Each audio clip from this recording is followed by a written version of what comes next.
How do you get out of the victim mentality? Well, first of all, none of us likes to be called a victim. None of us likes to act the victim. We don't like the label of victim.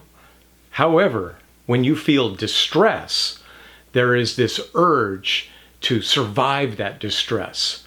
What happens for a lot of us is that we engage in maladaptive strategies in order to survive. The passage of time means you are surviving. In fact, currently, you have survived everything you have ever been through. However, merely surviving isn't good enough, and at our gut level, we know that. We know we don't want to merely survive. We actually want to get to the next stage, which is called thriving. There, I thought I'd catch your attention. So, distress happens. We might feel like a victim for a moment. Then we engage in a maladaptive strategy in order to survive. And what it does is it actually prevents us from thriving later on. And then we say things like, oh, I would be just fine if people would stop messing with me. But the reality is this is a complicated world in which we need to display the skills that allow us to truly thrive.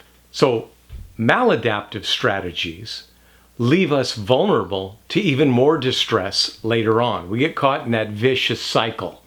Maladaptive strategies are things like cognitive distortions, defensiveness, justification, drinking, using drugs, lashing out at others. When we feel distress, and it takes a lot of courage to do this, we need to engage in adaptive strategies.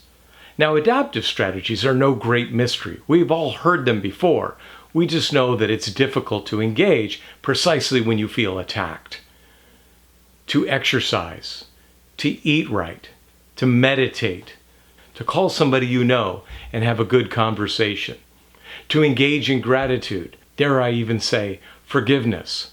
But another strategy would also be to engage in creativity. Create a meal for yourself or for the family. Create some art.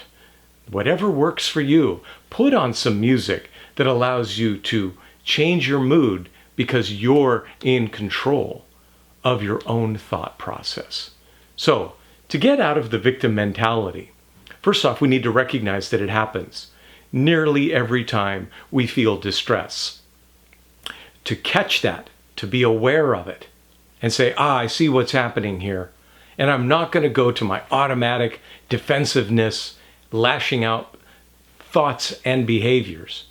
What I'm going to do is I'm going to have the patience to let the adaptive behaviors work their magic. I have to stop, take my deep breath, regain my grounding, composure, and control, and then engage in the types of behaviors that lead to thriving. You know you can do it. If you've stuck with me this far, I would appreciate a like, a share, a subscribe, a notification. You know the drill.